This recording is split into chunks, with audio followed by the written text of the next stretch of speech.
Thanks everyone for joining tonight's post-game press conference. We'll kick it off with Coach Carnell with an opening statement, and then we'll begin with questions. So, Coach, you've got the floor. Yeah, thanks, John.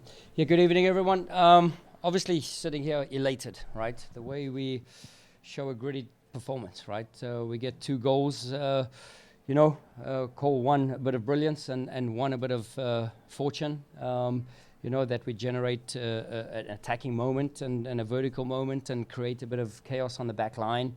But we're coming up against a team who's very resilient, is very defensively sound and organized, very well managed and coached by Vanny, and in a good run of form. So knowing all that, we knew what was coming on our doorstep. Despite the game that they had on midweek and despite the travel and what have you, we knew this is going to be a game to be, taken seriously and reckoned with. And we knew it's not going to be the most beautiful game, I would say. And we had to be scrappy and go about it and apply our principles. So, yeah, a little bit disappointed that we let 10 to 15 minutes in the second half get away from us, where we lose our principles and our identity a little bit. So, I can sense the frustration from the boys and understand the frustration a little bit because we let another clean sheet go away from us. So, credit to the boys for keep on punching above their weight and keep on doing things that no one expects. So, really happy about tonight. Thanks, Coach. Go ahead, Tom. Brad, we'll talk, I'm sure, a lot about the game as a whole, but Miggy Perez's goal there just looked like, the place goes nuts. You looked like a proud father, whatever, on the bench. What was the feeling and the emotion when Miggy does that? Yeah, I think it's the moment, right? I think it's the moment that we were searching for something because we knew we were quite a bit under pressure. So whether it was Miggy in the moment or whether it was getting a 2-goal lead again, I think the lead outweighed the emotion for me and Miggy right there in that moment. But now reflecting after the fact, what a moment for him, right? You can see what it meant for him. He's got one in the Open Cup and now he's got one in the MLS. So these are incredible moments as a young man, and he keeps on growing with us every single day. And it's a nice graduation gift for him this weekend. And again, we've said a lot about Miggy, and we haven't said enough about Miggy, and we'll continue to write great things about Miggy, I'm sure. So it's our job now as coaches, as parents, as people around teammates and around the locker room, just to keep him guided and focused as he continues his journey. And who knows where his ceiling is, but we're excited to be around Miggy and to guide him along this pathway. And then Leuven's first goal, was he trying to do that, or was he putting the ball in the box and it just kept on going? Yeah, well, I think any set-piece taker and anyone with a game knowledge and understanding would know if you whip it in as hard and as precise as Edu Leuven, aiming for a target player, Lucas Bartlett, Tim Parker, Kyle Hebert, and no one gets on the end of it, it's going in the side netting. So I think we've seen these enough throughout the season. We scouted him doing these great things, especially with corner kicks. He puts a lot of pace and whip on the ball and makes it, a tough decision for the goalkeeper to come out or not. And the keeper chose to stay on his line this time, and fortunately we could score on that one. It kind of broke the ice. We needed this one, yeah. Go ahead, Ben. Along those Leuven lines, can you just describe his role in general, just kind of as being a general in the middle of the field there? Yeah, I think there's no doubt, I challenge Edu all the time to, as much as we see great things with Edu on the ball, I challenge him against the ball as well. Our principles for me, and first and foremost, Edu's a difference maker with the ball. Can I assist him and guide him to be a difference maker against the ball? Because if he can get that right, then he's a real candidate in this league to achieve great things.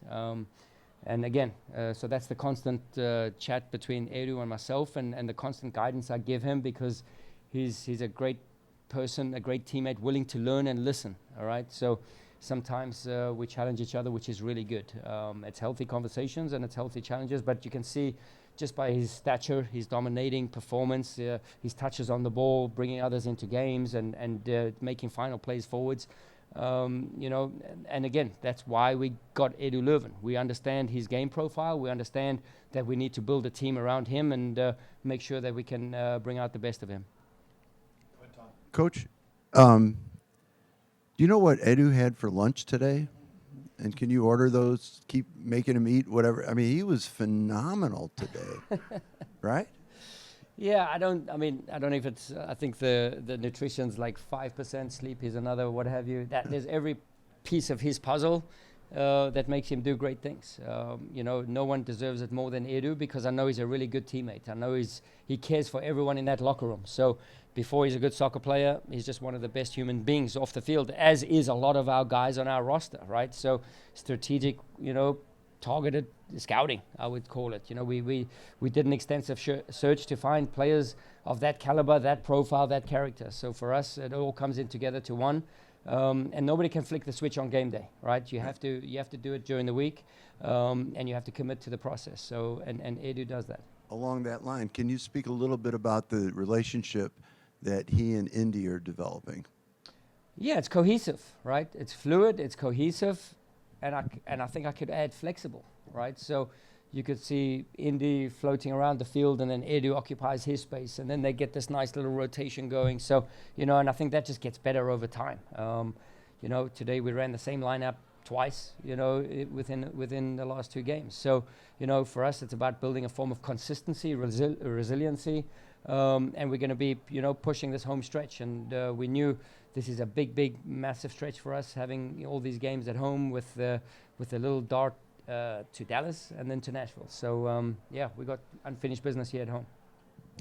Coach, what into the shift when you guys went to the back 5 with Blom switching out to the wing back, as opposed to maybe just like switching Leuven up and keeping Perez in the middle with Blom? What kind of went into that decision to go to the odd back? Yeah, we knew they're going to be, if you could see where Gressel was hanging out, he's the supplier of the deliveries, right? So we try to, flatten out in the 5, which means by me and our principles and my profile as a coach never means passive.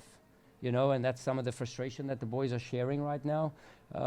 So for us, it's always about releasing with the outside backs, the wing backs now, so it's no longer in a full-back line with outside backs. It's a wing-back job now. Wing-back has to get forward and defend forwards and block crosses, right? So, and that's the one thing that gave me a little bit of frustration, that we're a little bit too passive and not relying on our principles and not being brave enough to defend forwards and thinking that we can just defend a 2-0 scoreline. In this league, teams are too good, the quality is too high, and you'll get punished. Go to Penn, Fred. Bradley, this is the first team to get to 25 points so quickly as an expansion team.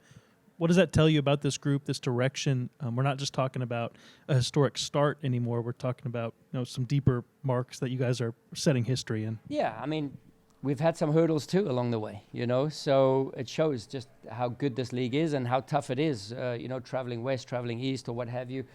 We just know the ups and downs that this league becomes. And then you get to match day 13, where we are, and just to think that we've still achieved that. And there's been great teams, the Chicago Fire team of 98, what a team that was. You go through the roster there, and those are American game changers and defining coaches now who've progressed through the ranks as well. So, again, I've always said it from day one, this is part of our journey. We want to be competitive, and the next game is upon the horizon. We just want to be competitive. But, yeah, we should sit back and reflect these moments too, because, it's oftentimes you pinch yourself that, is this really happening, right? So we believe it internally.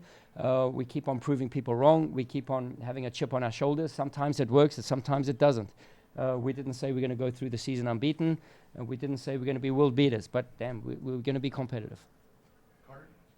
Bradley, it seems like we've seen Indiana Vassilev kind of unleashed these last 2 games, and it's in no small part to being kind of pushed up the field. Can you kind of share with us some of the conversations you've had with him about a more attacking role and how well he's met those expectations? Yeah, I mean, I don't think I need to give Indy a lot of guidance and direction. That's his position by trade, and he really enjoys playing up there, right? So he's a guy that commits to the team if he needs to be playing the 6. Sometimes we roll out the diamond, he's the 8, and then he's the 10 in this formation. So, but Indy's a smart enough soccer player. I mean, he comes from a high caliber team. He played in a big league overseas. He had reps in the MLS with Inter, and now he's with us.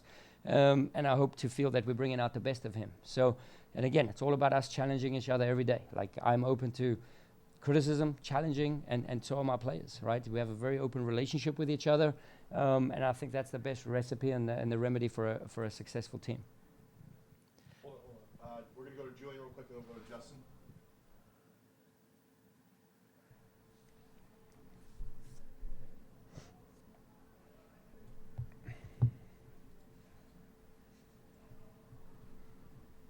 All right, we'll go to Justin first, and then see if we can get Julian back. Coach, on Kyle Hebert, this is the second straight game. He goes 90 minutes at left back. I know it's not necessarily his preferred position, but he's been very solid and very good, especially defensively there. Is that something you see in the future, him staying at, or is this just something that's working for now? Yeah, we feel that, I mean, as long as we're creating chances, scoring goals, you know, and you look at the last 2 games, we've scored 7 goals, given up 1, right? So just thinking about some stability tonight, we give 2 shots on target away, and the whole back line plays, you know, a massive part in that, right? So as do the 6s, do the 10s, and Gio the striker. So credit to the whole group, right? And I'm, you know, just assisting Kyle in his journey now as a first-year pro, right, in the MLS. And there's a lot that's happened to him over the last few months. And you first have to absorb that, acknowledge that, and take it in, and then get to that point of like, all right, I'm here to stay, right? So just assisting all my players in being the best versions of themselves. And if Kyle needs to be playing right back, I had him at right wing back at the end there. So, I mean, he's a very versatile guy. We know attacking is not his, you know, biggest profile and positional trait, but I mean, he gets enough done going forwards, and even if he goes forwards, he occupies the opposition, because now the opposition has to defend a little bit deeper. So he does fulfill a job there, and yeah, we just keep on, you know, guiding Kyle along his journey as well. Coach, this is a question from Julian Trejo. What do you have to say about your team after picking up a good result in a very uncomfortable match? We knew that, you know, like I said in the opening statement, we know Vanny's teams. We played against them in preseason. They're very difficult to break down. That one ended in 0-0. And watching these teams play, or his team play, there's just about every metric in the league with the data that they're within the top 3 or 4. So, you know, shots taken, shots against, tackles won. So this is a very combative team, very uncomfortable team to play, very organized team to play. Yeah, so again, just, yeah, we don't have to downplay this result. This is massive for us as a club and as a team, and to make sure that we keep on progressing. And again, credit to the boys. Sometimes you have to win ugly. Go ahead, Brendan. Coach, you talked about it being second straight game with the same lineup. By design for you, just more matchup driven? How do you look at that week to week? No, I think this one was a bit of momentum. You know, we spoke about momentum, we spoke about energy, we spoke about our principles, and we felt that, yes, this did match up against us. We stayed in, you know, normally we change up in a defensive formation and then an offensive formation. This time around, we rolled it back with the same lineup, same formation, and we felt that was enough to get the job done. But yeah, Gressel's a clever player. Schöpf is a clever player. They find pockets of space. Vite is always dangerous on a turn and a dribble. So is Gould. So yeah, these guys, we knew that this was going to be a tough game, and it proved us right. And for us to come away here with a win at home, I mean, we knew we were playing at home. We want this to become a fortress. But yeah, sometimes the results are harder to come by, and proud of my boys. We got time for one more question. Go back to Tom if you've got one.